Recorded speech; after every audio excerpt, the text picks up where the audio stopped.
छत्तीसगढ़ के जांजगीर चांपा में कांग्रेस द्वारा संविधान बचाओ रैली का आयोजन किया गया। रैली के साथ हॉकी ग्राउंड में हुई सभा में प्रदेश प्रभारी सचिन पायलट सहित कांग्रेस के कई दिग्गज शामिल हुए। इस मौके पर आयोजित सभा को संबोधित करते हुए भूपेश बघेल ने कई मुद्दों पर बीजेपी और केंद्र की सरकार को घेरा।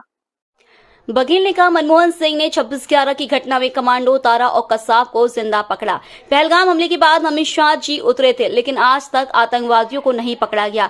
बीजेपी उन कांग्रेस पार्टी के लोगों को दबाने का प्रयास कर रही है जिन कांग्रेसियों ने अंग्रेजों को धूल चटाई। प्रियंका गांधी के पति के खिलाफ कार्रवाई की। राहुल गांधी, सोनिया गांधी के खिलाफ कार्रवाई की गई। राहुल गांधी ने जातिगत जनगणना की बात की थी, जिसके आगे केंद्र सरकार ने घुटने टेक दिए। अब जातिगत जनगणना कराने को केंद्र तैयार है। महतारी वंदन के माध्यम से ठगने का काम सरकार कर रही है।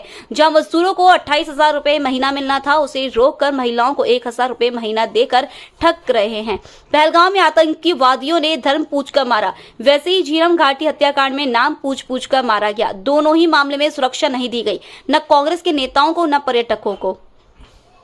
सभा में महंत ने कहा कि संविधान में भारतवर्ष समाहित है, सभी भारतवासी को समानता का अधिकार देता है। सत्ता और जनता के बीच खाई बढ़ गई है। हम भारत के लोग जो शब्द है वह सिर्फ किताबी शब्द बन गया। महंत ने संविधान बचाओ रैली के जांजगीर में आयोजन को अंचल का सौभाग्य बताया। कहा कि संसद कानून बनाने की संस्था है, लेकिन विपक्ष को मौका नहीं दिया जा रहा है। बहुमत के आधार पर बिना सोचे समझे कानून अपने हुक्म से बना रहे। आटो विधानसभा से विधायक बनाकर भेजने के लिए जांजगीर लोकसभा क्षेत्र के लोगों को बधाई। आए दिन संविधान के प्रावधानों को बदलने का काम बीजेपी की केंद्र सरकार कर रही है। छत्तीसगढ़ में कांग्रेस सरकार ने ST, SC, OBC वर्ग के साथ सामान्य के गरीब वर्ग को आरक्षण देना चाहा, तो छत्तीसगढ़ के गवर्नर ने रोक दिया और आरक्षण लागू नहीं होने दिया। बीजेपी की ओर से आरक्षण का लाभ रोका जा रहा है। शासकीय उपक्रमों को निजी हाथों में बेचकर आरक्षण को घटाने का काम कर रहे हैं। संविधान को प्रतिदिन खतरा है, लेकिन अब कांग्रेस भी प्रतिदिन लोगों के बीच जाकर संविधान बचाने के लिए प्रयास करेगी।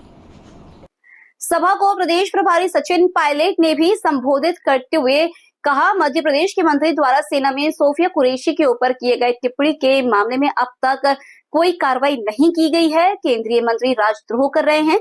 उन्होंने ऑपरेशन सिंदूर की सूचना पाकिस्तान को देने बात कही, जो राजद्रोह है। छत्तीसगढ़ में 3 चरणों में संविधान बचाओ रैली का आयोजन हो रहा है।